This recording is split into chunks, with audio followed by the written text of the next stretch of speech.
ভালো খাবার কার না ভালো লাগে, আর তা যদি হয় একটু ইউনিক এবং মজাদার, তাহলে তো কথাই নাই। হ্যালো এভরিওয়ান, কেমন আছেন সবাই? আমার নতুন একটি ব্লগে আপনাদের স্বাগত জানাচ্ছি। আজকে আপনাদেরকে তৈরি করে দেখাবো দারুণ স্বাদের ভিন্নধর্মী সবজির একটি আইটেম। আজকে তৈরি করব পটলের দোরমা। যারা সবজি খেতে ভালোবাসে না তাদের জন্য আজকে হতে যাচ্ছে একটি পারফেক্ট রেসিপি, এবং যারা সবজি পছন্দ করেন তারা এই রেসিপিটি আমি গ্যারান্টি দিয়ে বলতে পারি বারবার তৈরি করে খাবেন। তো চলুন শুরু করা যাক আজকের রেসিপি। এই জন্য আমার লাগবে পটল। এখানে আমি প্রায় 1 কেজি পরিমাণ পটল নিয়েছি। এখন এই পটল থেকে আমি পটলের ভিতরের বিচিগুলো বের করে ব্লেন্ডারে ব্লেন্ড করে নিয়েছি। পোস্ত এবং কাজু বাদামগুলোকেও এখন আমি ব্লেন্ড করে নিচ্ছি। এখন আমি চুলাতে চলে যাব। চুলাতে একটি পাত্রে আমি দিয়ে দিলাম রেগুলার তেল 2 টেবিল চামচ পরিমাণে। তার মধ্যে দিয়ে দিলাম পেঁয়াজ কুচি হাফ কাপ পরিমাণে।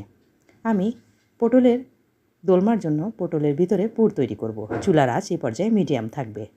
পেঁয়াজ একটু বাদামি হয়ে আসলে এ পর্যায়ে আমি দিয়ে দিচ্ছি আদা বাটা 1 টেবিল চামচ পরিমাণে এবং রসুন বাটা 1 টেবিল চামচ পরিমাণে। দিয়ে দিলাম হলুদের গুঁড়া, মরিচের গুঁড়া হাফ টেবিল চামচ পরিমাণে। সাথে দিয়ে দিচ্ছি জিরা এবং ধনিয়ার গুঁড়া হাফ টেবিল চামচ পরিমাণে। এখন আমি এই তেলগুলোর সাথে মশলাগুলোকে ভালোভাবে কষিয়ে নিচ্ছি।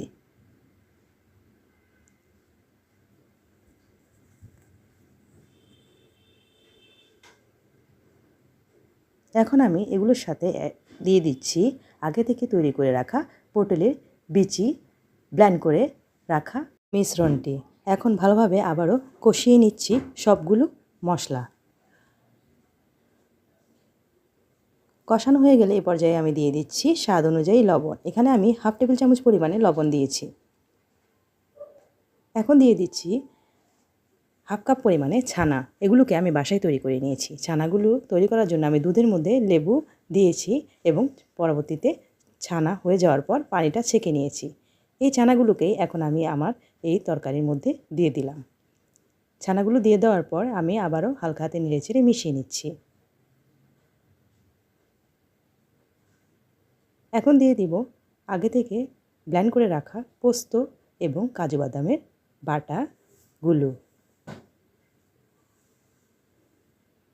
এগুলো দেওয়ার পর কষিয়ে নিয়েছি।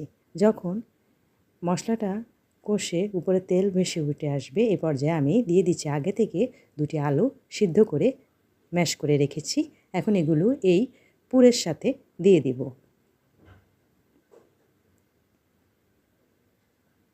পুরগুলোর সাথে এখন আমি ম্যাশ করে রাখা আলুগুলোকে ভালোভাবে মিশিয়ে নিচ্ছি।